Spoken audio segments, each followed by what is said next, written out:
स्वागत है टीचिंग परीक्षा के आज के इस वीडियो में, जिसमें फ्रेंड्स हम लोग हमारा एनसीईआरटी बेस्ड ज्योग्राफी की जो सीरीज चला रहे हैं उसका एक और लेक्चर यहाँ पर में हम लोग कंक्लूड करेंगे। बहुत ही बेहतरीन क्लास होने वाली है फ्रेंड्स। काफी सारी चीजें आप लोगों को सीखने के लिए मिलेंगी। आप लोगों में से काफी सारे लोग ऐसे हैं जो एग्रीकल्चर वाला जो पार्ट है, इंडस्ट्रीज वाला जो पार्ट है, उसके अंदर में हमेशा कंफ्यूज रहते हैं। ठीक है, ज्योग्राफी का वो पार्ट काफी सारे लोगों को टफ लगता है। तो मैं क्या करूंगा, आज से जो है धीरे धीरे उस पार्ट को भी आपको थोड़ा थोड़ा उसका बेस बना बना के आपको इंप्रूव करता चलूंगा। ठीक है, तो आपने क्या करना है, आपने पूरा लेक्चर अच्छे से देखना है ताकि आप लोग इन सारी चीजों को अच्छे से समझ सके, अंडरस्टैंड कर सके। इसके अलावा फ्रेंड्स मैं आप लोगों को बता दूं कि मैंने आप लोगों के लिए कल एक वीडियो डाला था, रिकॉर्डेड वाला एक वीडियो डाला था आप लोगों के लिए, अंडरस्टैंडिंग मैप्स। कितने लोग हैं जिसने उसको देखा है? ठीक है, सच्ची सच्ची बताना जितने लोगों ने देखा है। अगर नहीं देखा है अभी भी तो आज इस लेक्चर के बाद जाकर जरूर देखना उसको।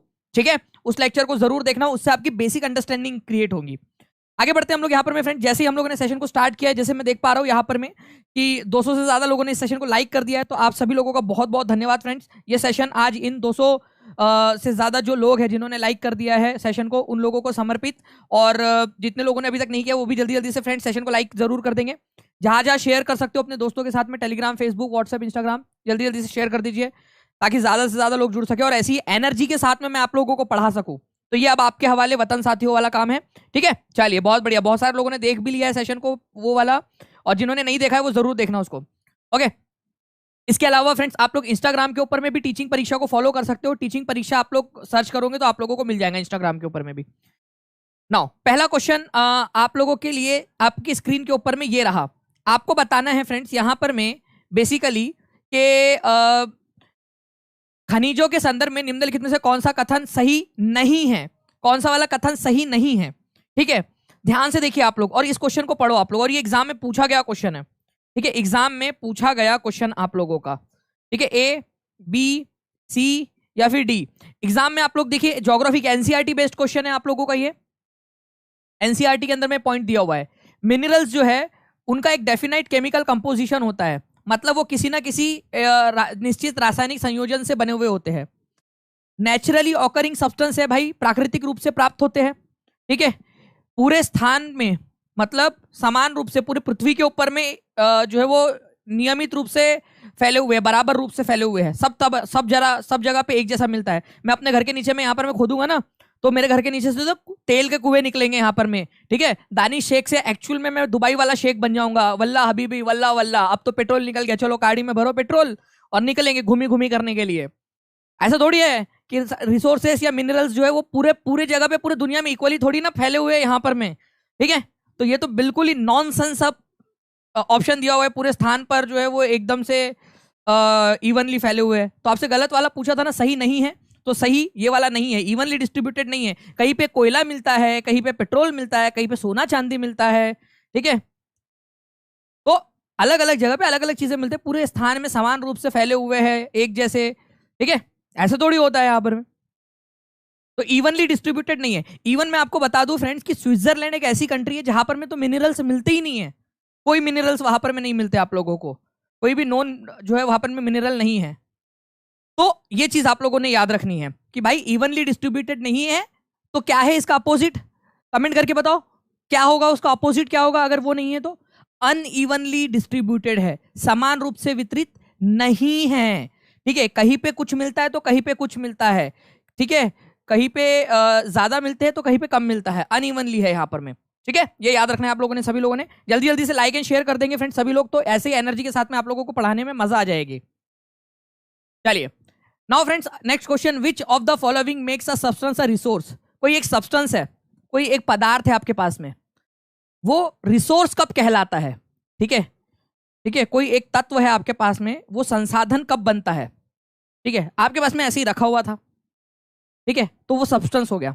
अगर वो आपके काम आ रहा है, ठीक है, ये है, ये ऐसे ही पड़ा हुआ है, ठीक है, तो ये सब्सटेंस है, लेकिन ये मेरे को लिखने में काम आ रहा है, उसकी यूटिलिटी है, उसकी उपयोगिता है, तो ये मेरे लिए एक रिसोर्स बन गया।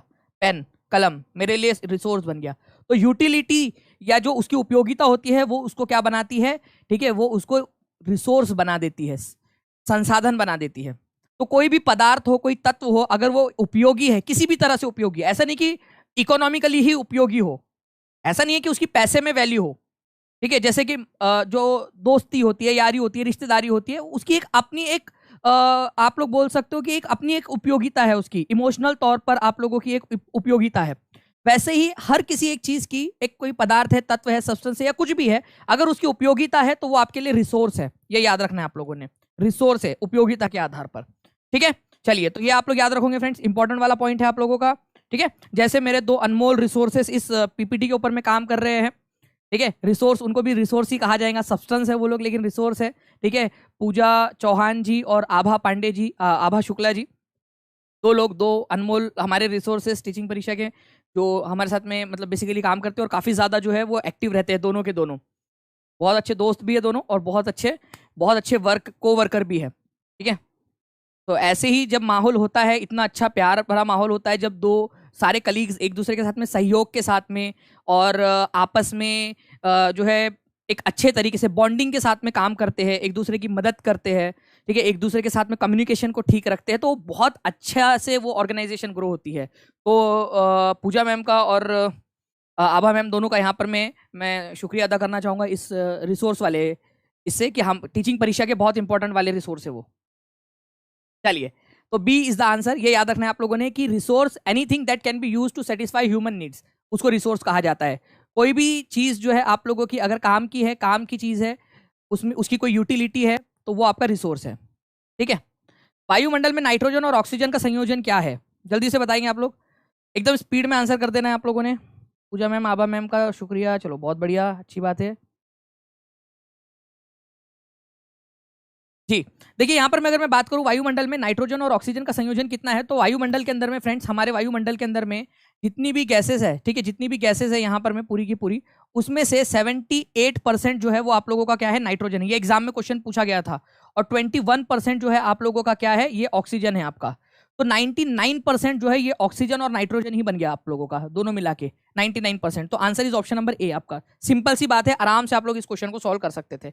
78 और 21 एग्जाम में पूछा गया क्वेश्चन है, कितना जो है यहाँ पर में, ठीक है, आप लोगों का झंडू बाम क्वेश्चन पूछा गया था यहाँ पर में आप लोगों का, ठीक है, एक बाम तीन काम तमाम, ठीक है। तो 78% एंड 21%, ये याद रखेंगे आप सभी लोग। आप लोगों का इवन मैं बताऊं आपको, केवल एनसीईआरटी नहीं, इवन फ्रेंड्स ये लेक्चर आप लोगों के बिहार में, आपकी DSSB में, यूपी के अंदर में, सब जगह पे काम आएगा। जैसे ये बिहार की बुक से मैंने कॉपी किया है, जबकि एनसीईआरटी में भी दिया है आप लोगों का, ठीक है, जबकि एनसीईआरटी में भी दिया हुआ है ये, ठीक है। आप लोग देख सकते हो ऑक्सीजन का इस तरीके से। तीसरे नंबर की कौन सी है, तो आर्गन गैस है, ये भी याद करो सभी लोग, लिखो थर्ड नंबर पे आर्गन है, ठीक है। करीब करीब जो है आप लोगों का 0.9% के करीब है ये, ठीक है, 0.9% के करीब करीब, ये भी याद रखना है सभी लोगों ने। नेक्स्ट क्वेश्चन की तरफ में आगे बढ़ते हैं फ्रेंड्स। आप लोगों को बताना है, ठीक है, कि गोल्डन फाइबर किसको कहा जाता है, या फिर मैं पहले आपको पढ़ा दूं, कितने लोग रेडी है पहले पढ़ने के लिए, कि पढ़ा दूं फिर कंटिन्यूअसली क्वेश्चन पूछूं, झूठ के ऊपर में 3 क्वेश्चन एक साथ पढ़ा दूं, फिर पोल के साथ क्वेश्चन पूछूंगा। ओके चलो, पहले पढ़ा देता हूं फिर क्वेश्चन पूछता हूं झूठ के ऊपर में। देखिए फ्रेंड्स, एनसीईआरटी में झूठ के बारे में क्या बोला गया, पटसन के बारे में, इसको गोल्डन फाइबर कहते हैं आप लोग, ये याद रखना है आप लोगों ने, गोल्डन फाइबर। ये आप लोगों का इस तरीके से जो पेड़ के रेशे होते हैं ना, पेड़ का जो तना होता है आप लोगों का, ये मान लो ये पेड़ है, ठीक है, तो ये जो तना होता है ना, उससे निकलता है ये, ठीक है, पेड़ का तना है, इससे आप लोगों की बोरिया वगैरह बनती है, जिसमें आप लोग गेहूं चावल वगैरह रखते हो ना, वो बनता है आप लोगों का। ये जो जूट का जो पेड़ है या पटसन है आप लोगों का, ठीक है, ये आपका कौन से वाले मिट्टी में उगता है, इसका पेड़ पटसन, सुनहरा रेशा आप लोगों का, ये एलुवियल सॉइल, जो आपकी बहुत ही अच्छी वाली जलोढ़ मिट्टी होती है, उसमें उगता है, जलोढ़ मिट्टी में, जलोढ़ मिट्टी के अंदर में उगता है। ये पॉइंट आप लोगों को याद रखना है, जलोढ़ मिट्टी के अंदर में। इसके अलावा फ्रेंड्स, इसको हाई टेम्परेचर चाहिए, जहां गर्मी का मौसम हो, मतलब ट्रॉपिकल जोन के अंदर में उगता है, ये ट्रॉपिकल एरिया में। ट्रॉपिकल एरिया मतलब क्या, ये मान लो हमारी पृथ्वी है, ये आप लोगों का इक्वेटर है, 0 डिग्री वाला लाइन, ये आपका ट्रॉपिक ऑफ कैंसर, ये ट्रॉपिक ऑफ कैप्रिकॉन, कर्क रेखा और मकर रेखा, उसके बीच वाला जो एरिया है, आप लोगों ने अगर अच्छे से वो जो मैंने रिकॉर्डेड लेक्चर्स आप लोगों को प्रोवाइड किए थे, अगर आपने ध्यान से देखे हैं, और जो पेड वाले स्टूडेंट है, जिन लोगों ने मेरा ग्लोब वाला चैप्टर अच्छे से देखा है, उन लोगों को ये बहुत आसान लगेगा, ठीक है। तो ये आपका ट्रॉपिकल एरिया, ट्रॉपिकल या फिर इसको आप लोग उष्णकटिबंधीय क्षेत्र भी बोलते हैं, जहां ज्यादा गर्मी पड़ती है। तो ट्रॉपिकल एरिया में हाई टेम्परेचर होता है, यहाँ रेनफॉल भी ज्यादा होती है, और रेनफॉल और टेम्परेचर दोनों रहेगा, तो ह्यूमिड क्लाइमेट रहेगा, थोड़ा चिपचिपा सा माहौल रहेगा, आर्द्र जलवायु रहेंगी आप लोगों की। तो उच्च तापमान, भारी वर्षा और आर्द्र जलवायु, ये आप लोगों को उष्णकटिबंधीय क्षेत्र में ही मिल सकती है, ठीक है, उष्णकटिबंधीय क्षेत्र के अंदर में। ओके, देखो गर्मी का नाम लिया, गर्मी लगने लगी मुझे। ओके, चलिए, तो ये याद रखेंगे आप लोग फ्रेंड्स कि एलुवियल क्षेत्र में भारत और बांग्लादेश जो है इसके प्रमुख उत्पादक है। भारत और बांग्लादेश, हमारे पश्चिम बंगाल के अंदर में इसको बहुत ज्यादा उगाया जाता है। पश्चिम बंगाल भारत के अंदर में सबसे ज्यादा पटसन का उत्पादन करने वाला एरिया है। तो आप लोगों से क्वेश्चन पूछा गया एग्जाम के अंदर में कि भाई गोल्डन फाइबर किसको कहा जाता है। एग्जाम का क्वेश्चन, गोल्डन फाइबर किसको कहा जाता है, सुनहरा रेशा। तो सुनहरा रेशा किसको कहा जाता है, ये आप लोग आंसर कर देंगे जल्दी से, ठीक है। ऐसे ही मैं आप लोगों को रोज जो है ना एक एक चीज करा दूंगा। अगर आप लोगों ने यहाँ पर मैं अच्छे से जल्दी जल्दी से मेरे को रिस्पांस दिख गया, आप लोगों का लाइक शेयर और कमेंट्स आप लोगों के दिखते रहे, तो मैं आप लोगों के लिए रोज ऐसे ही रोज कुछ ना कुछ आप लोगों को याद करवाता चलूंगा, कॉटन के बारे में, कपास के बारे में, अलग अलग चीजों के बारे में। Jute grows well on which type of soil, जल्दी से चलो इसका आंसर कर दो आप लोग, वो तो आप लोगों ने कर दिया। फिर दूसरा पोल आप लोगों के लिए तैयार,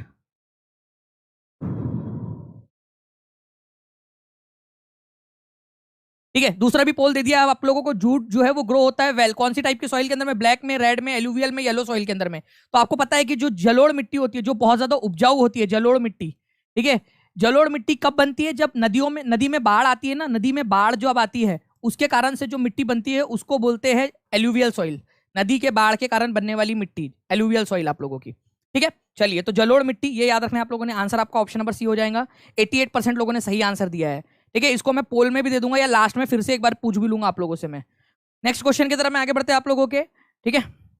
इंडिया जो है फ्रेंड्स, आप लोगों को याद रखना है कि यहाँ पर में जूट प्रोड्यूसिंग स्टेट है अच्छा खासा। पश्चिम बंगाल जो है फ्रेंड्स ये पहले नंबर पे आता है आप लोगों का जूट उत्पादन में, पटसन के उत्पादन में। और बिहार वाले बच्चे अगर देख रहे हैं तो बिहार जो है तीसरे नंबर पे आता है, ये याद रखना है। दूसरे नंबर पे आसाम है।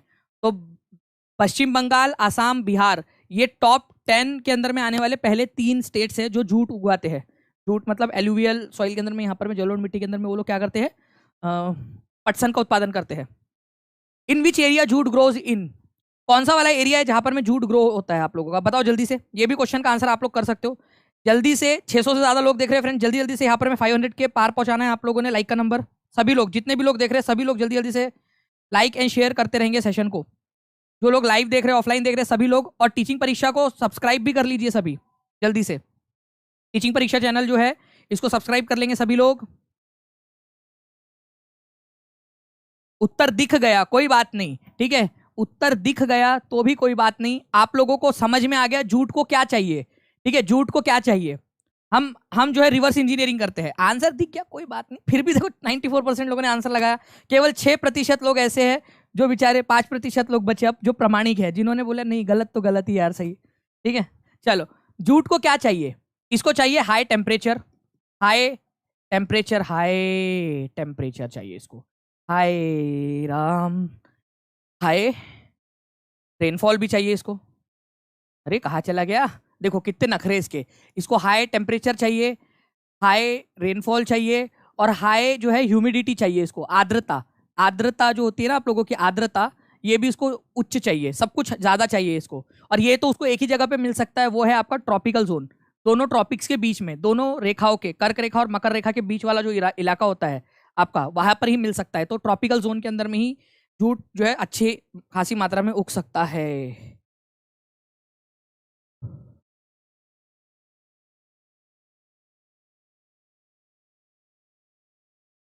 कॉफी के बारे में पढ़ाऊं क्या, कॉफी के बारे में, कॉफी, चाय, कॉफी, वाह हार्ड बना हुआ है इसके ऊपर में, कितना बढ़िया है। कॉफी के बारे में भी पढ़ा दूं ऐसे ही, और फिर क्वेश्चन करा दूं आप लोगों को। कितने लोग रेडी है, कितने लोग रेडी है। और ऐसे ही अगर आप चाहते हो तो जल्दी से सारे के सारे लोग, जितने 650 लोग देख रहे हैं, 650 लाइक्स अगर मेरे को दिखते हैं यहाँ पर में, तो मैं बिल्कुल आप लोगों को ऐसे ही करा दूंगा, ठीक है, ओके।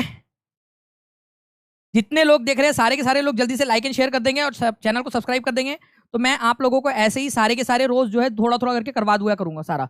देखिए, अगर मैं कॉफी के बारे में बात करूं आप लोगों को, तो इसको जो है ना वेल ड्रेन्ड लोमी सॉइल की जरूरत होती है, दोमट मिट्टी की। दोमट मिट्टी, सूखी मिट्टी की जरूरत होती है इसको, लोमी, दोमट, सूखी मिट्टी की जरूरत होती है। सुअवाहित मतलब, अपवाहित मतलब कि जिसमें से जो है जिसमें पानी जो है दिया गया हो बेसिकली, और लोमी सॉइल हो, थोड़ी सी भुरभुरी सी सॉइल हो आप लोगों की, एकदम चिकनी भी ना हो और ना ही आप लोगों की बहुत ज्यादा जो है ये मिट्टी आप लोगों की एकदम उपजाऊ भी ना हो, ठीक है। पहाड़ी क्षेत्रों में ऐसी आप लोगों की सॉइल मिलती है आपको, वेल ड्रेन्ड लोमी सॉइल, ठीक है, सुअपवाहित दोमट मिट्टी लोमी सॉइल आप लोगों की। ये पहाड़ी ढलान अधिक उपयुक्त है इस फसल के लिए। मतलब ढलान जो है, अगर ज्यादा ढलान होंगी तो इसको उगने में अच्छी मदद मिलेगी, क्योंकि पानी जो है वो अच्छा खासा यहाँ से बह चुका होगा, ठीक है, अच्छा खासा पानी ढलान के ऊपर से बह चुका होगा। तो आपको याद रखना है फ्रेंड्स कि हिल स्लोप्स जितना ज्यादा होगा उतना ज्यादा उसके हेल्पफुल रहेगा उसकी ग्रोथ के लिए, कॉफी के ग्रोथ के लिए। तो ज्यादा ढलान वाली जो इलाके रहते हैं ना, वहां पर में वेल ड्रेन्ड जो लोमी सॉइल्स आपको ढलान वाले इलाकों में मिलती है, पहाड़ी क्षेत्रों में, वहां पर में आप लोगों को मिलता है। ब्राजील जो है फ्रेंड्स, ये याद रखना है आप लोगों ने, कॉफी का सबसे बड़ा उत्पादक है ब्राजील। फिर कोलंबिया और इंडिया, ये याद रखना है आप लोगों ने। ब्राजील, कोलंबिया और इंडिया, ये 3 चीजें याद रखना है आप लोगों ने, ठीक है। ब्राजील, कोलंबिया और इंडिया, लिख दो कमेंट में ताकि याद हो जाए आप लोगों को। लिख दो सभी लोग कमेंट बॉक्स के अंदर में, ठीक है। क्या क्या देखा हम लोगों ने? इसको चाहिए वार्म लोमी सॉइल, और एटमॉस्फेयर कैसा चाहिए इसको, ठीक है। कॉफी पीकर क्या हो जाते हो आप लोग? कॉफी पीकर हो जाते हो गरम, मस्त पैकी। अब गरम हो गया भाई, अब लेंगे अच्छा खासा लेक्चर, एकदम मस्त वाला, ओके। लेकिन फिर गर्मी लगने लगती है तो पसीना आता है आपको, वेट हो जाते हो आप लोग एकदम, यार पसीना आ गया बहुत ज्यादा, अब ज्यादा ही गर्म हो गए अपन तो, ठीक है। तो वार्म एंड वेट, ठीक है। कॉफी कॉफी को बताना कि तेरे को वार्म और वेट क्लाइमेट चाहिए होता है, ठीक है। कॉफी को, कि तुझे पता है वार्म क्लाइमेट मतलब कि गर्मी के अंदर में उगती है तू, इसी वजह से इतनी गर्म गर्म अच्छी लगती है तू। लेकिन तेरे को पीने के पास में पसीना भी आता है बहुत ज्यादा, ऐसा लगता है गर्मी हो रही है करके, क्योंकि तू आई वहां से है, ठीक है। चलिए, वार्म एंड वेट ये याद रख लेना बस आप लोग, ठीक है। और drain, well drained loamy soil Brazil के अंदर में उगता है अच्छा खासा, और स्लोपी एरिया चाहिए। अब आते हैं हम लोग हमारे आंसर्स की तरफ में, ओके। इसके अलावा मैं थोड़ा सा कॉफी के बारे में हिस्ट्री बताना चाहूंगा आपको कि कॉफी की डिस्कवरी कैसे हुई थी। देखिए फ्रेंड्स, एक्चुअली हुआ क्या, करीब 850 एडी का समय चल रहा था। आज से करीब आप समझ लीजिए 1150 साल पहले की बात है। अरब के अंदर में एक बकरवाल था, वो बकरी चला रहा था, चल मेरी बकरी टुकड़ुक टुक, चल मेरी बकरी टुकड़ुक टुक, ठीक है, अपनी बकरी को चरा रहा था। बकरी जो है वो खा रही थी घास, कुटुक खा रही थी घास, खाते खाते उसने सडनली एक्सपीरियंस किया कि भाई उसकी बकरियां जो है ना कूदने लगी, मस्त पैकी, एकदम खुश हो गई वो, एकदम दानिश सर के जैसी एकदम मस्त पैकी, एकदम एनर्जेटिक हो गई बकरी। बकरियां सारी की सारी जो है ना एकदम जो है वो एकदम से उनको चख कर जो है बकरियां, आनंद का भाव उसके अंदर में आ जाता था बकरियों के अंदर में, और जो है बकरियां बहुत ज्यादा एनर्जेटिक हो जाती थी। उसने देखा भाई कि यार ऐसा क्या है इस चीज के अंदर में, तो फिर उसने जो है इससे ये खोज कर लिया उसने कि भाई ये जो बकरियां ये जो जामुन जैसी चीजें खा रही है ना, इससे आनंद का अनुभव आ रहा है, शरीर के अंदर में कैफीन की मात्रा, उसको पता नहीं था कैफीन उफेन क्या होता करके, उसको लगा कि ये खाने से जो है वो चीज होती है, तो उसने अनजाने में इसकी खोज कर ली थी। तो काल्दी नाम का एक अरब गोट हर्डर था, उसका नाम क्या था? काल्दी, ये याद रखना आप लोगों ने, उसका नाम था काल्दी। अरब के अंदर में बकरियां चराता था वो। तो भाई कॉफी, सॉरी बहन कॉफी, तुझे पता है तेरी खोज किसने की थी? एक काल्दी नाम का बकरी चलाने वाला था। मतलब तेरे को लग रहा है, ठीक है, शर्मा मत कि बकरी चलाने वाले ने तेरी खोज कर ली करके, ठीक है? तो शर्मा गई पगली की बकरी चलाने वाले ने उसकी खोज की है करके, ओके। तो बकरी चराने वाले काल्दी ने इसकी खोज की थी, ये याद रखना है, 850 ईस्वी के अंदर में, ओके। कौन से वाले डिस्कशन में पीहू? चलिए, कॉफी का प्रमुख उत्पादक देश कौन सा है? आंसर करो। चलो मेरे बकरो तुगड़ुक तुक, चलो आप लोग भी करो जल्दी जल्दी से आंसर।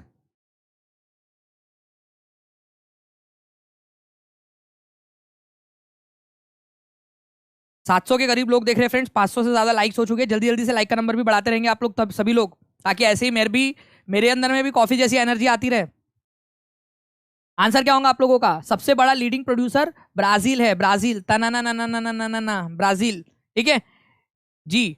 बिल्कुल बीपीएससी पीआरटी के लिए भी काम आएगा ये आप लोगों के लिए, बीपीएससी के जितनी भी आपकी जीएस के पेपर है उन सभी में काम आएगा आप लोगों का। नेक्स्ट पॉइंट की तरफ में आगे बढ़ते हैं फ्रेंड्स। आप लोगों को ये याद रखना है कि ब्राजील जो है सबसे बड़ा उत्पादक है आप लोगों का। उसके बाद में जो है फ्रेंड्स, अगर मैं चाय की बात करूं आप लोगों से, चाय चाय के बारे में भी बता दूं आप लोगों को। चाय को जो है ना फ्रेंड्स, ये एज पर एनसीईआरटी, ये याद रखना है आप लोगों ने, मैं एनसीईआरटी के अनुसार बता रहा हूं आप लोगों को, ठीक है, क्योंकि कुछ बुक्स में अलग भी दिया है, लेकिन एनसीईआरटी के अनुसार ही आप लोगों को, ठीक है, आंसर लगाने हैं। चाहे वो आपका सीटेट हो, बिहार बिहार की एग्जाम हो, चाहे आप लोगों की DSSS भी हो, चाहे यूपी टेट हो, चाहे सुपर टेट हो आप लोगों का, ठीक है, एनसीईआरटी के अनुसार। देखिए फ्रेंड्स, इसको कूल क्लाइमेट चाहिए होता है, चाय, चाय इज कूल, ठीक है, ठंडा ठंडा कूल कूल, ओके। इसके अलावा जो है फ्रेंड्स, इसको वेल डिस्ट्रीब्यूटेड हाई रेनफॉल चाहिए होती है, मतलब अच्छी खासी बारिश चाहिए होती है इसको through out the year. Well drained loamy soil, दोनों के अंदर में जो है यहाँ पर में दोनों के सेम है, कॉफी और चाय, भाई बहन बहन है कॉफी और चाय। तो कॉफी और चाय दोनों को वेल ड्रेन्ड लोमी सॉइल चाहिए होती है, दोमट मिट्टी चाहिए होती है दोनों को ही, दोनों एक ही माँ की संतान है, दोमट मिट्टी। ठीक है, ठीक है, दोनों के दोनों एक ही मम्मी की संतान है, दोनों बहनें हैं ना, चाय और कॉफी। अरे बोलो, है कि नहीं? ओके, है ना, दोनों के दोनों। तो वेल ड्रेन्ड लोमी सॉइल्स, दोमट मिट्टी, सु अपवाहित दोमट मिट्टी दोनों को चाहिए होती है, दोनों एक ही मम्मी की संतान है। लेकिन एक को चाहिए होता है एकदम स्लोप, ऐसा एकदम भारी वाला स्लोप, ज्यादा स्लोप चाहिए होता है, जितना ज्यादा स्लोप रहेगा उतना ज्यादा उसके लिए अच्छा। और एक को चाहिए होता है जेंटल स्लोप, ऐसा आराम आराम से ऐसे बढ़े करके, बहुत ज्यादा ना हो स्लोप, ठीक है, आराम से बढ़े।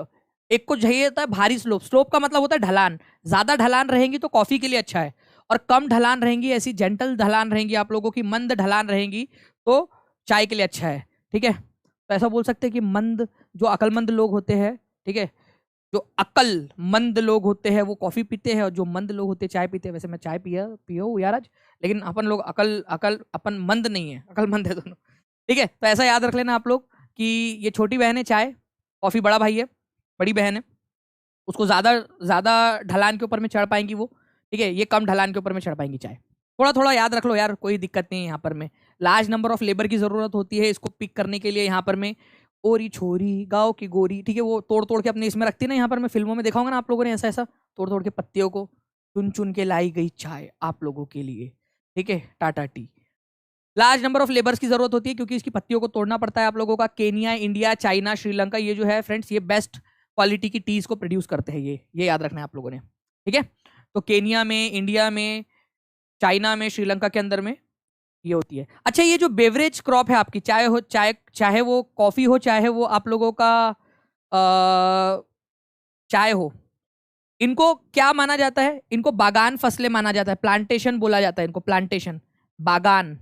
ठीक है, बागानों में उगाई जाने वाली, बगीचों में उगाई जाने वाली फसलें माना जाता है इनको, प्लांटेशन क्रॉप्स बोलते हैं इसको, बागान की फसलें। क्या बोला जाता है इनको? बागान की फसलें या प्लांटेशन बोला जाता है। बेवरेज क्रॉप्स, जितनी भी बेवरेज क्रॉप्स है आप लोगों की, पेय फसल जो है, ठीक है, उनको बागानों में उगाई जाने वाली पेय फसलें बोलते हैं, प्लांटेशन क्रॉप्स, प्लांटेशन, बागानों की फसलें। इनमें से कौन सी वाली बागान फसलें हैं? तो चाय और कॉफी को तो आप लोग आराम से लगा सकते हो, प्लांटेशन है। और भी होती है आप लोगों की प्लांटेशन, जैसे रबर का भी प्लांटेशन होता है, काजू वगैरह का भी प्लांटेशन होता है, लेकिन ये तो पक्का प्लांटेशन है आप लोगों का, प्लांटेशन वाली फसलें है ये आपकी।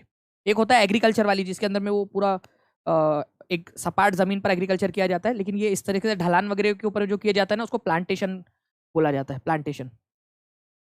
एक क्वेश्चन का आंसर जिसने लगा डाला उसकी लाइफ झिंगा लाला, इस क्वेश्चन का आंसर लगाओ। ये क्वेश्चन बहुत ही बढ़िया है।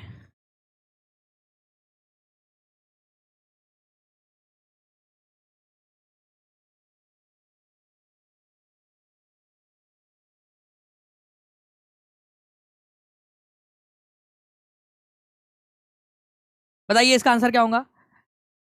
एनसीईआरटी बेस्ड क्वेश्चन है ये आप लोगों का, एनसीईआरटी के ऊपर में, प्योरली एनसीईआरटी बेस्ड, प्योरली, कोई और दूसरी बुक में कुछ भी दिया हो, purely NCERT based question. Tea requires warm and wet climate while coffee requires cool climate and high rainfall distributed throughout the year. जो चाय है, ठीक है, उसको गर्म और वेट क्लाइमेट चाहिए होता है, और जबकि आप लोगों की जो कॉफी है, कहा गई भाई कॉफी, कॉफी को जो है वो कूल क्लाइमेट चाहिए होता है और हाई रेनफॉल चाहिए होती है इसको, ऐसा बोलना है इसका। Both T and coffee require well drained loamy soil and gentle हिली स्लोप्स। बताओ आंसर क्या होगा? 77% लोगों ने बी आंसर लगाया है, ओनली 2।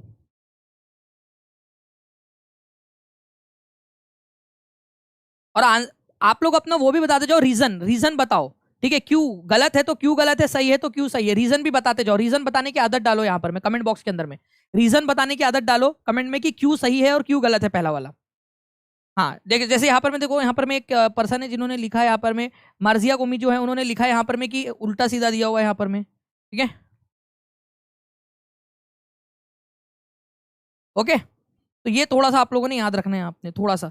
नाउ अब देखिए फ्रेंड्स, अगर मैं बात करूं टी को जो है एक्चुअल में उल्टा दिया हुआ है। जो टी है उसको क्या चाहिए होता है, कूल क्लाइमेट चाहिए होता है, कूल क्लाइमेट, और हाई रेनफॉल चाहिए होता है, हाई रेनफॉल जो थ्रू आउट रहे। और जबकि कॉफी की अगर मैं बात करूं यहां पर मैं, तो कॉफी जो है इसको वार्म और वेट क्लाइमेट चाहिए होता है, वार्म और वेट। ये उल्टा दिया हुआ है आप लोगों का, बिल्कुल उल्टा। सबने ये नोटिस किया क्या?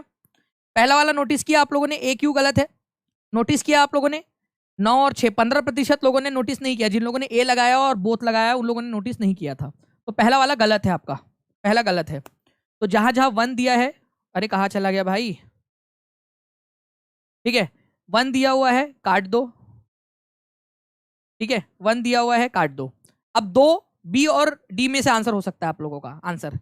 देखिए यहां पर में both T and coffee requires well drained soil, यहां तक तो सही है, यहां तक तो बिल्कुल सही है sir. Well drained loamy soil, दोमट मिट्टी की जरूरत होती है, यहां तक सही है। लेकिन लेकिन असली सवाल यहां उठता है कि जेंटल हिली स्लोप चाहिए होता है दोनों को क्या? दोनों बहनें अलग अलग है, ठीक है। तो यहां पर में कोमल पहाड़ी ढलान की आवश्यकता किसको होती है? वो चाय को होती है। चाय छुटकी है ना चाय हमारी, ठीक है, तो छोटी उसको कोमल ढलान की जरूरत होती है। कॉफी क्या है, कॉफी पीने के बाद में आप बड़ी ढलान, जितनी भी आपका स्लोप है, बड़ा वाला जो स्लोप है, हाईली स्लोप वाला जो इलाका है, वहां पर में भी आप चढ़ जाओगे कॉफी पीकर। चलो चलो चलो चढ़ जाएंगे आप लोग आराम से। तो जेंटल हिली स्लोप चाय को चाहिए होता है, ठीक है, जेंटल हिली स्लोप। कॉफी को जो है वो ज्यादा ढलान हिली स्लोप चाहिए होता है। जेंटल और हिली स्लोप्स, यहां पर मैं आप लोगों को फर्क समझना था, ठीक है। ओके, मंद ढलान या कोमल ढलान जो है ये याद रखना है आप लोगों ने, इसकी वजह से ये गलत हो गया यहां पर में। दोनों को ये वाली नहीं चाहिए होती, ये चाय के लिए चाहिए, टी के लिए। कितना बढ़िया क्वेश्चन था ये वाला। अब बताओ मजा आई कि नहीं आई? केवल 11% लोगों ने सही आंसर दिया है, ओनली 11% लोगों ने, ठीक है। चलिए, जिन जिन का सही था वो सही बता देंगे यहाँ पर में, और जिन लोगों का गलत भी हुआ तो वो बता देंगे कि सर नेक्स्ट टाइम से गलत नहीं होगा, अब सही करके आएंगे करके। बता दीजिए जल्दी से कि आप सही करके आएंगे सर नेक्स्ट टाइम से, नेक्स्ट टाइम से सही करके आएंगे, बता दो जल्दी से कि सर हाँ प्रॉमिस करते हैं कि नेक्स्ट टाइम से सही करेंगे, ध्यान रखेंगे इस चीज का। नेक्स्ट क्वेश्चन की तरफ में आगे बढ़ते हैं आप लोगों के। इस क्वेश्चन का आंसर करो। निम्नलिखित महाद्वीपों को आकार के अवरोही क्रम में लिखिए। क्या बात है, ये क्वेश्चन तो बढ़िया क्वेश्चन है, ठीक है। अभी कल ही पढ़ाया मैंने सीटेट वाली बैच में, सीटेट वाली बैच में कल ही पढ़ाया मैंने रात में इसको।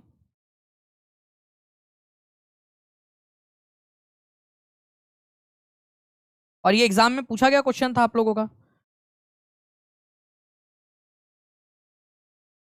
तो देखो, दक्षिण अमेरिका, अफ्रीका, अंटार्कटिका, यूरोप, उत्तरी अमेरिका। आपको पता होना चाहिए फ्रेंड, सबसे पहले नंबर पे आता है आपका एशिया, निर्विवाद रूप से एशिया जो है सबसे बड़ा है। दूसरे नंबर पे आता है अफ्रीका, अफ्रीका, अफ्रीका। तीसरे नंबर पे आता है आप लोगों का नॉर्थ अमेरिका, नॉर्थ अमेरिका, उत्तरी अमेरिका। तो फ्रेंड्स अफ्रीका जो है वो दूसरे नंबर पे आता है, दूसरे नंबर पे, और ये तीसरे नंबर पे आता है। तो ये वाला आंसर हो ही नहीं सकता आप लोगों का, ठीक है। उसके बाद में यहां पर मैं देखो अफ्रीका, यहां पर में भी अफ्रीका दिया है, अफ्रीका के बाद में साउथ अमेरिका दिया हुआ है, जबकि तीसरे नंबर पे आता है नॉर्थ अमेरिका। ये भी आंसर आप लोगों का हो नहीं सकता, ठीक है। उसके बाद में यहां पर मैं आप लोग देखिए Africa, north America, south America, ठीक है, अंटार्कटिका, यूरोप। यूरोप जो है फ्रेंड्स आपको बता दूं ये सेकंड स्मॉलेस्ट है, सेकंड स्मॉलेस्ट, सेकंड स्मॉलेस्ट। और सबसे ज्यादा स्मॉलेस्ट कौन सा है? सबसे ज्यादा स्मॉलेस्ट बैठ के लिख दूं यहां पर मैं आपको, कोई दिक्कत तो नहीं है। स्मॉलेस्ट आप लोगों का है, स्मॉलेस्ट कंटिनेंट ऑस्ट्रेलिया, ऑस्ट्रेलिया, ठीक है, स्मॉलेस्ट है। और सबसे स्मॉलेस्ट, ठीक है, लास्ट नंबर पे, लास्ट, लास्ट या फिर 7th बोल सकते हो आप लोग जिसको, ये 6वें नंबर पे आता है आप लोगों का, ठीक है, यूरोप आप लोगों का, ठीक है। तो आंसर आप लोगों का क्या होगा फ्रेंड्स? अंटार्कटिका जो है वो बड़ा है यूरोप से। तो Africa, north America, south America, Antarctica, Europe, ठीक है, ये याद रखना है। और उसके बाद में फिर आप लोगों का ऑस्ट्रेलिया। तो इस तरीके से जो है फ्रेंड्स याद रखेंगे आप सभी लोग कि जो है आप लोगों का कॉन्टिनेंट के साइज का हिसाब है ये। केवल 44% लोगों ने आंसर किया था। होपफुली नेक्स्ट टाइम जो है आप लोग सही आंसर कराओगे। यहाँ पर मैं आप लोगों को यहाँ पर मैं बता दूं फ्रेंड्स, ये देख सकते हो आप लोग इसको पूरा का पूरा। सबसे बड़ा है एशिया, सबसे बड़ा है, अरे मजूरी, सबसे बड़ा है एशिया। दूसरे नंबर पे आता है आप लोगों का अफ्रीका। दूसरे नंबर पे सभी लोग लिखेंगे पूरा, जी बिल्कुल रिपीट कर सकते हो अंजू गौर जी, पूरा का पूरा जल्दी कर रिपीट करवा रहा हूँ, ओके। उसके बाद में आपका तीसरे नंबर पे है नॉर्थ अमेरिका, सभी लोग लिखते जाएंगे ये क्रम। चौथे नंबर पे साउथ अमेरिका है। पांचवें नंबर पे अंटार्कटिका है। अंटार्कटिका में कोई नहीं रहता, no permanent human settlement, no permanent human settlement. यहां पर में कोई इंसान परमानेंटली नहीं रहता। साइंस को समर्पित है ये कल पढ़ाया था मैंने पेड वाली क्लास में। आज भी आप लोगों को पता है फ्रेंड्स कि 599 रुपीज के अंदर में आप लोगों का एक ऑफर चल रहा है सीटेट का। ठीक है, तो आप लोग सीटेट का बिहार का जो 7th फेज है आप लोगों का उसका, ठीक है, और जो टेस्ट पैक है, टेस्ट महा पैक आप लोगों का, ठीक है, वो भी आप लोगों का। तो आज भी वो ऑफर चला हुआ है, तो जितने भी लोग बचे हैं वो कर सकते हैं इसको अवेल। तो ये थोड़ा सा याद रखना आप लोग। यूरोप सेकंड लास्ट है और सबसे छोटा है ऑस्ट्रेलिया। प्रतिशत के अनुसार पृथ्वी के वायुमंडल में कौन सा प्रमुख घटक है? प्रतिशत के अनुसार सबसे प्रमुख कौन सा वाला है इनमें से? ठीक है, एग्जाम में पूछा गया क्वेश्चन है, एक्चुअल स्क्रीनशॉट आप लोगों के सामने है। ठीक है, एक्चुअल स्क्रीनशॉट है क्योंकि एग्जाम में आया हुआ क्वेश्चन है आपका ये। तो देखिए आंसर क्या हो जाएगा फ्रेंड्स आप लोगों का। मेजर कंस्टिट्यूएंट आप लोगों का एटमॉस्फेयर में परसेंटेज के हिसाब से नाइट्रोजन है, 78% जो है करीब करीब इसका है यहाँ पर में। दूसरे नंबर पे बारी आती है ऑक्सीजन की, 21%। थर्ड नंबर वाला आप लोग कमेंट करके बताओगे मुझे, थर्ड नंबर पे कौन है? आप लोग कमेंट कीजिए सभी लोग, थर्ड नंबर पे कौन है ये सभी लोग कमेंट करके बताएंगे। 800 से ज्यादा लोग देख रहे हैं फ्रेंड्स, यहाँ 600 से ज्यादा लाइक हो चुके हैं। जल्दी जल्दी से जितने भी लोगों ने लाइक और सब्सक्राइब नहीं किया चैनल को टीचिंग परीक्षा चैनल को सब्सक्राइब जरूर कर लेंगे। ठीक है, इसके अलावा दानिश शेख जो टेलीग्राम ग्रुप है, दानिश शेख 60,000 से ज्यादा बच्चे उसमें जुड़ चुके हैं। ठीक है, दानिश शेख SHEIKH, दानिश शेख जो टेलीग्राम ग्रुप है SHEIKH, ठीक है, दानिश शेख, इसके ऊपर में भी आप लोग जुड़ सकते हो, आपको जानकारी मिल जाएगी जब भी क्लास होती है तब। तो नाइट्रोजन है आप लोगों का सबसे ज्यादा।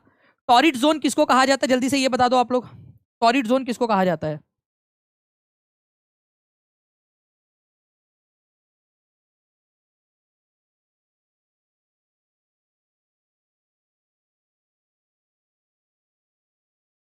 टॉरिड जोन किसको कहा जाता है?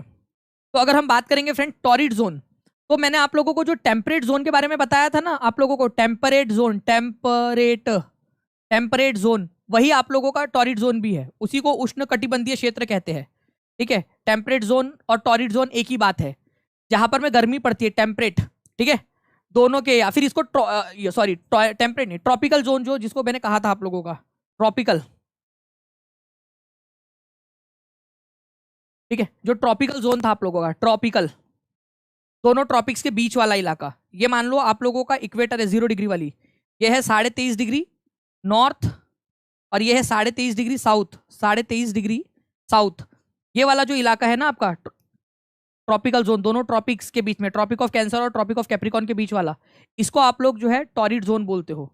तो टॉरिड जोन ये वाला है आपका, टॉरिड जोन आपका टेम्परेट जोन, ये टॉरिड जोन इसको बोला जाता है। तो आप लोग बताओ आंसर क्या होगा आप लोगों के हिसाब से, सभी लोग। ठीक है, कमेंट में आप लोग आंसर करोगे, मैंने भी आपको बता दिया है। आप लोग बताइए इसका आंसर क्या होगा कमेंट करके, सभी लोग जितने लोग देख रहे हैं कमेंट में आंसर करना है सभी लोगों ने, अब इसका आंसर क्या होगा। ठीक है, चलिए बाकी आगे बढ़ते हैं फ्रेंड्स हम लोग। यहाँ पर मैं आप लोगों के आपको बताना है कि mid day sun is exactly overhead at least once a year on all latitudes in between tropic of cancer and the tropic of capricorn, this area is called. ये कोई क्वेश्चन है? इस क्वेश्चन को तो आप इतना सारा पढ़ने की जरूरत ही नहीं है। एग्जामिनर जो है वो आप लोगों का जो है ना यहाँ पर मैं सिर्फ भेजा फ्राई कर रहा है और कुछ नहीं कर रहा। आखिरी वाली लाइन दे देता तो भी मेरे बच्चे बता देते फटाक से, सिर्फ आखिरी की लाइन बोल देता हो तो मेरे बच्चे बता देते कि क्या आंसर होगा इसका। उसने क्या बोला कि ऐसा एरिया है जो ट्रॉपिक ऑफ कैंसर और ट्रॉपिक ऑफ कैप्रिकॉन के बीच में पाया जाता है। इतनी सी बात थी, कैंसर और कैप्रिकॉन के बीच में, मान लो ये वाला इक्वेटर है आपका, तो ये ट्रॉपिक ऑफ कैंसर है, ये ट्रॉपिक ऑफ कैप्रिकॉन है, दोनों के बीच वाला एरिया उसको टॉरिड जोन कहते हो आप लोग, ये पता ही है आप लोगों को। और मैं आपको बता दूं फ्रेंड्स कि ये जो एरिया है आप लोगों का, ठीक है, यहां से लेकर यहां तक का जो एरिया है, सूरज यहीं पे घूम, मतलब आपको ऐसा प्रतीत होता है कि कभी सूरज यहां पर में इस तरीके से सूरज मूव कर रहा है, कभी आपको ऐसा प्रतीत होता है कि सूरज यहां से जा रहा है ओवरहेड। ठीक है, साल में कम से कम एक बार जो है वो सूरज जो है इस तरीके से आप लोगों का इतने ही एरिया में मूव करता रहता, दिखता प्रतीत होता है हमें। एक्चुअली हमारी पृथ्वी थोड़ी सी टेढ़ी है ना, टेढ़ी टेढ़ी सी, तेरी झलक अशरफी पुष्पा जैसे टाइप की, इस वजह से जो है फ्रेंड्स हमारे को कभी सूरज जो है इधर साइड में सीधी किरणें पड़ती हुई दिखती है, ओवरहेड होता है सूरज, कभी इधर में कभी इधर में। लेकिन यहाँ जितने भी लैटिट्यूड्स है यहाँ सबके ऊपर में कम से कम एक बार तो आपके बिल्कुल सर के ऊपर में आएगा ही सूरज। इसके लिए आप लोग क्या कर सकते हो फ्रेंड्स, इसके लिए मैंने जो लॉन्जिट्यूड लैटिट्यूड वाला चैप्टर आप लोगों को पढ़ाया है ना, ठीक है, उसमें जो लैटिट्यूड पढ़ाया है उसको अच्छे से देख लेना, ठीक है, लैटिट्यूड वाला चैप्टर। तो लैटिट्यूड वाले चैप्टर में मैंने बहुत बढ़िया तरीके से इसको एक्सप्लेन किया है आपको कि कैसे जो है ये ऊपर नीचे होता है आपका, ठीक है। उष्ण कटिबंधीय क्षेत्र कहते हैं, और यहाँ पर में मिड डे सन जो है एग्जैक्टली ओवरहेड होता है आप लोगों का at least once in a year. NCERT का भाई देख सकते हो आप लोग स्क्रीनशॉट, एनसीईआरटी का स्क्रीनशॉट है ये आप लोगों का, एनसीईआरटी का, ठीक है, ये देख लीजिए आप लोग, एनसीईआरटी से लिया गया।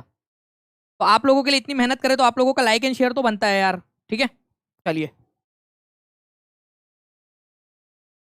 नेक्स्ट क्वेश्चन फ्रेंड्स, ऑप्शन ये आप लोगों का स्टेटमेंट टाइप का क्वेश्चन, आपको बताना है consider the following statements A and B and choose the correct answer. Kolar mines are among the deepest in the world.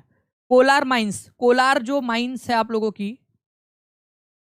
ठीक है, कोलार माइंस जो है वो सबसे गहरी माइंस में से है, ठीक है, जिसके वजह से यहां पर में ओर को निकालना, यहां से अयस्क को निकालना बड़ा खर्चीली प्रक्रिया है कोलार के अंदर में से, इस वजह से हम लोग वहां से नहीं निकालते। कर्नाटक में सोने के निक्षेप है, कर्नाटक में सोने के आपको निक्षेप मिलेंगे। ए और बी दोनों सही है, केवल ए सही है, दोनों सही है, दोनों गलत है। बताइए इसका पोल दिया है क्या मैंने आप लोगों को? नहीं दिया इसका पोल ना, कोई नहीं, इसका मैं आपको पोल दे देता हूँ, इसका पोल बनता है, ये बढ़िया क्वेश्चन है क्योंकि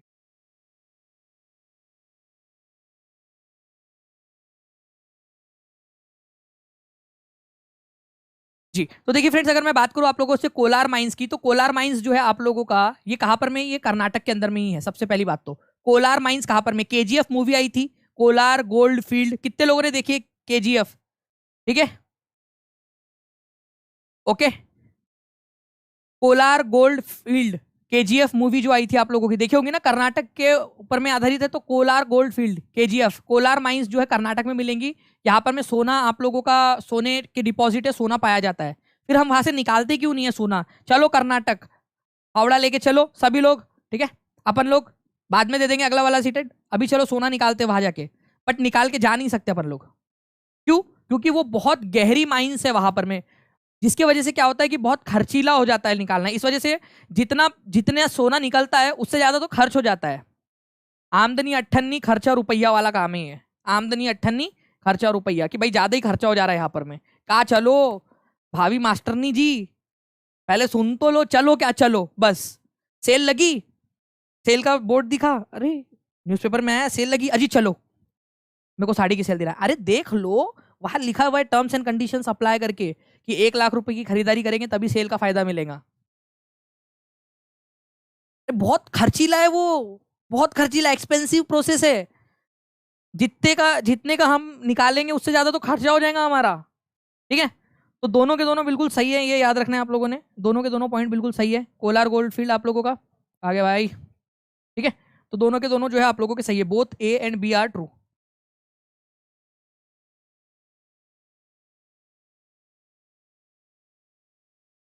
ठीक है, थोड़ा सा इसको याद रखेंगे आप लोग, A is the correct answer. याद रहेंगी ये चीज आप लोगों को, सभी लोगों को? कितने लोग चाहते हैं कि जैसे मैंने आज आप लोगों को जूट के बारे में पढ़ाया, टी के बारे में पढ़ाया, आप लोगों को मैंने कॉफी के बारे में बताया, वैसे ही मैं थोड़ा थोड़ा थोड़ा थोड़ा करके और आप लोगों को करवाता रहूं, ठीक है? कितने लोग चाहते हैं वो मेरे को कमेंट करके बताएंगे जल्दी से, जितने लोग चाहते हैं इस तरीके से कि सर हाँ और इस तरीके के लेक्चर्स होने चाहिए करके, जिसके अंदर में ये जो चीज़ें मैंने आप लोगों को करवाया था वो सारी चीज़ें आप लोगों को यहाँ पर मैं करने के लिए मिल जाए।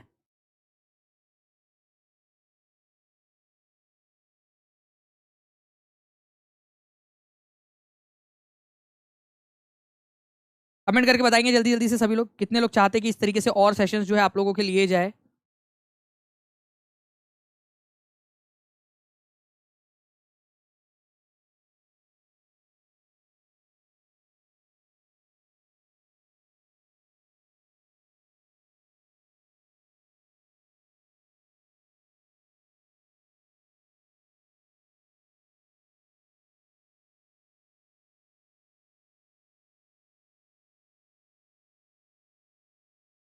जी, तो फ्रेंड्स ये हम लोग इसको जो है, अगर आप लोग चाहते हो कि इस तरीके से किया जाए तो हम लोग इसको जरूर करेंगे।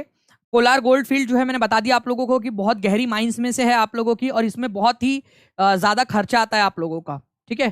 जो कोलार, धारवाड़, रायचूर, हसन, ये वाले जो है ना आप लोगों के डिस्ट्रिक्ट कर्नाटक के अंदर में, वहां पर में ये मिला है सोना आपको। बाकी मैं आपको बता दूं फ्रेंड्स कि काफी सारे लोग थे कल जिन लोगों का कॉल नहीं मिल पाया था, और वो लोग जो है कोर्स खरीदना चाहते हैं, करना चाहते हैं टीचिंग परीक्षा के साथ में तैयारी। तो बिहार 7th फेज का, इवन सीटेट का कोर्स भी आप लोगों का जो है वो 599 रुपीज के अंदर में है, जो सेल चल रही है। इसके अलावा टेस्ट सीरीज का महापैक आप लोग ले सकते हो, टेस्ट सीरीज का महापैक, जिसके अंदर में आपको बिहार के सब सीटेट की पूरी test, super TET, KVS, DSSB, UP TET, Chandigarh की टेस्ट भी ऐड हो चुकी है उसके अंदर में। अब आप लोगों की MP TET, EMRS, NVS, AWS, ठीक है, AEES, आप लोगों की सारी जो टेस्ट है आप लोगों की, HP टेट, पंजाब टेट, सारी की सारे आप लोगों को जो है टेस्ट आप लोगों को इसके अंदर में मिल जाएंगी। वैसे इसका प्राइस जो है महापैक का 349 है, लेकिन अगर आपने कोई भी कोर्स परचेस किया हुआ है, टीचिंग परीक्षा का कोई भी कोर्स, सीटेट का कोर्स आपने लिया हुआ है, बिहार का लिया हुआ है, DSSB का लिया है, यूपी का, सुपर टेट का कोई भी लिया हुआ है, अगर आपने लिया है तो आप लोगों के, जब आप लोग इसको ये टेस्ट सीरीज का महापैक आप लोग लेने जाओगे, ठीक है, उसके नीचे में एक आपको एक अप्लाई कूपन का ऑप्शन आएगा, अप्लाई कूपन का, वो लगा देना आप लोग, कूपन ऑटोमेटिकली आएगा, जिसने कोई ना कोई कोर्स खरीदा होगा उनको वो कूपन लगा देना, ये आप लोगों का घट के जो है वो 199 रुपीज हो जाएगा, ठीक है। तो 150 रुपए की बचत वहां भी हो जाएगी आप लोगों की। तो इस तरीके से भी आप लोग कर सकते हो। ओके, बाकी मिलते हैं हम लोग, कहाँ मिलेगा सर? देखिए, अगर कोई भी दिक्कत आ रही हो, इसको परचेस करने में कोई दिक्कत आ रही हो, कोई भी परेशानी हो रही हो, टीचिंग परीक्षा ऐप पे तो वैसे अपने आप ही अवेलेबल है, टीचिंग परीक्षा ऐप डाउनलोड कर लेंगे सभी लोग, या तो 7611101101 इस नंबर पे कॉल कर लो, या फिर 9697888844 इस नंबर पे कॉल कर लो, ठीक है। दोनों नंबर में से किसी पे भी नंबर पे कॉल या व्हाट्सएप कर लो। काफी सारे लोग हैं जिनका व्हाट्सएप का रिप्लाई अभी तक भी नहीं गया, क्योंकि बहुत सारे मैसेजेस आ गए थे, जिस वजह से अभी तक भी वो हो नहीं पाया है पूरा का पूरा, ठीक है। लाइव वाली, प्रीवियस वाली जितनी भी लाइव है वो मिलेंगी आपको, वो रहेंगी, ठीक है, वो भी मिलेंगी, और अब जो चल रही है वो तो मिलेंगी ही मिलेंगी आप लोगों को। बाकी मिलते हैं हमारे नेक्स्ट क्लास में, तब तक के लिए thank you very much. Lecture में मुझे कमेंट करके बताना कि आप लोगों को लेक्चर कैसा लगा, और क्या आप लोग जो है यहाँ पर मैं करना चाहते हो, ठीक है, बेसिकली, और इस तरीके से आज पढ़ना चाहते हो कि नहीं आप लोग, ये सारी की सारी चीजें, ठीक है। चलिए, बाकी मिलते हैं नेक्स्ट क्लास में, तब तक के लिए take care and bye, God bless you all, thank you friends, bye. मैं देख लेता हूँ पीयू जी, एक बार ना ये नंबर के ऊपर में जो है आप दोनों में से किसी एक नंबर पे व्हाट्सएप कर दो, वो टीम उसको करवा देंगे, अगर कुछ हुआ होगा गलती से आपका ब्लॉक वगैरह करवा दिया होगा किसी तरीके से, तो वो करवा देंगे आपको, ठीक है। चलो, थैंक यू।